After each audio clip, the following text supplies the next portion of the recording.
आप तो ब्राह्मण के आपके पति के हाथों में पोटली पकड़ा देना। और जीवन में एक बात और याद रहे, बहन बेटी के घर, मंदिर में, सत्संग में, गुरुद्वारे और मित्र के घर कभी जाओ तो खाली हाथ मत जाना। खाली हाथ जाना अशोभनीय कृत्य है। पिता बेटी घर जाते तो कुछ फल फूल ले जाते, नहीं किलो का अंगूर ले उड़े, नहीं मिले 2 कचौरी ले जाए, लेकिन खाली हाथ नहीं जाना। सत्संग में खाली हाथ आते हो तो खाली हाथ जाते हो, कुछ लेकर आओगे तो कुछ लेकर जाओगे। एक पुष्प लेकर आओ, खाली हाथ मंदिर में नहीं जाना, खाली हाथ गुरुद्वारे नहीं जाना।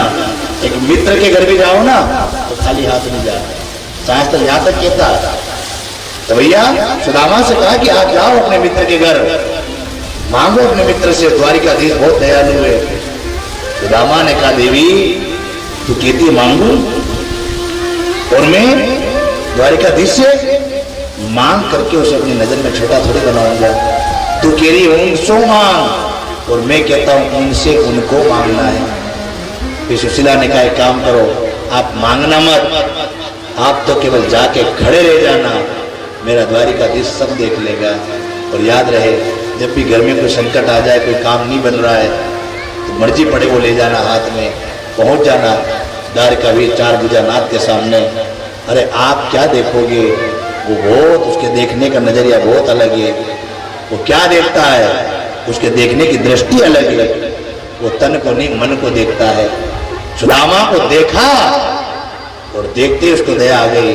और आप सब लोग कहते हो ना, सुदामा जी महाराज गए, दौड़ा द्वारिकाधीश, द्वारिका के अंदर से ऐसी दौड़ लगाई, ऐसी दौड़ लगाई कि लेखक कहता है कि सुदामा और कृष्ण मिले। एक लेखक कहता है मेरी लेखनी काम नहीं करती, इन दोनों में से पहले कौन किससे मिला ये हम नहीं जानते। लेकिन द्वारिकाधीश ब्राह्मणों का सम्मान करता है। बचपन में उज्जैन पढ़ने गए थे और ये सुदामा जी महाराज जो है ना, इन्होंने भगवान के जीवन की दरिद्रता अपने ऊपर खा ली थी। आप सब लोग जानते हो वो जो 2 मुट्ठी चने थे, उन 2 मुट्ठी चनों को श्राप लगाता है ब्राह्मणी का, और उन श्राप के चलते सुदामा ने पोटली पकड़ी। इन चनों को श्राप है, 2 लोगों का राज्य मेरे नसीब में है और 3 लोगों का राज्य मेरे मित्र द्वारिकाधीश के नसीब में है। और महाराज या तो एक मुट्ठी दोनों खाएंगे तो दोनों बर्बाद हो जाएंगे। सुदामा ने कहा बाहर फेंकू तो पक्षी खाएगा, पक्षी खाएगा तो बेचारा वो तो बिन बोली का है, वो अपने दुख को किसके सामने कहेगा। सुदामा ने अपने मित्र की दरिद्रता को खुद निगल लिया। लेकिन भगवान से कभी छुपता थोड़ी है, भगवान सब जानता है। वाह रे सुदामा वाह, तूने मेरे दुख को भी अपने ऊपर ओढ़ लिया। आज सुदामा आए हैं, भगवान ने अंक में भर लिया। जितना राधा रोई कान्हा के लिए, कन्हैया उतना रोया रोया है सुदामा के लिए। जितना राधा भगवान कृष्ण के लिए रोती है, उससे कई गुना ज्यादा भगवान सुदामा के लिए रोते हैं। आज अंदर ले गए, सब चरण वरण धुलाए, ब्राह्मणों का सम्मान करो, चरणों की पूजा होती है बड़ी भक्ति के साथ में। आज भगवान ने राजगादी पर बिठाए, नए वस्त्र पहनवाए और भगवान ने मित्रता में, अच्छा सुदामा को पोटली दी थी ना, और सुदामा ने देखा कि सुदामा संकोची ब्राह्मण है, गरीब ब्राह्मण है, सीधा ब्राह्मण है। और ब्राह्मण को सीधा इसलिए कहते हैं माताएं बहनें हमको सीधा देती है। सीधा है तो सीधा देती है, टेढ़ा होता तो सीधा देती क्या?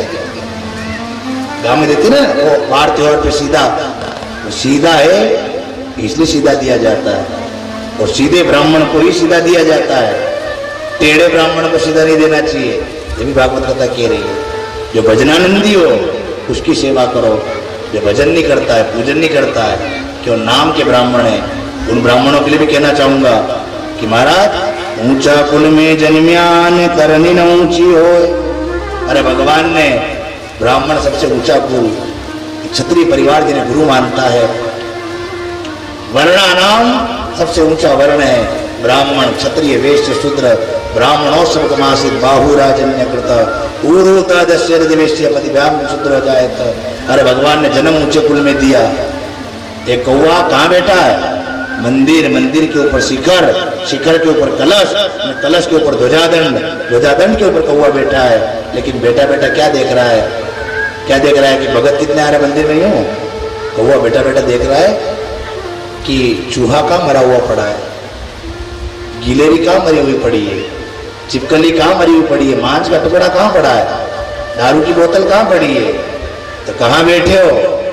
उस पद का तो ध्यान रखो है कि आज मंदिर मदिरा पुजारी पिए, आज मंदिर मदिरा पुजारी पिए, इसलिए पूज गए आस्था के दिए, कैसी थी भावना बन गई वासना, आदमी वेश में जी रहे भेड़िए, आदमी वेश में जी रहे भेड़िए, छुप के करे कर्म तू बने बहुत चालाक, ऊपर वाला हर जगह से तुझको रहा है तार। और मैंने कल कहा था ना कि अड़ियल घोड़ी पड़ियल गेल, मरे कक्षा नार, मरे पुत्र जो कुल में कलंक को दाग लगावे, मरे वा छोरी जो बड़ी सभा में अपने बाप को नीचे दिखावे, मरे ब्राह्मण जो दारू पीवे और पावे, कहे वेताल सुन विक्रम ऐसे को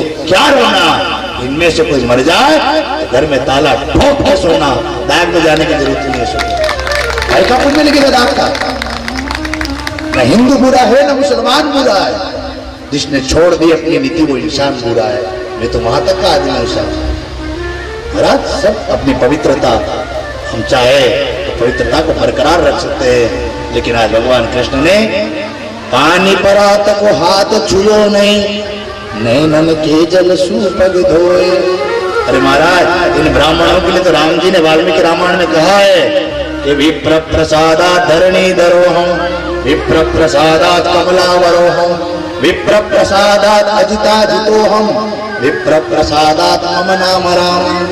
आहा, इन ब्राह्मणों की वजह से मेरा नाम राम पड़ा है, इन ब्राह्मणों के आशीर्वाद से मैंने अजीत रावण को जीत लिया, ब्राह्मणों के आशीर्वाद से मैंने महाराज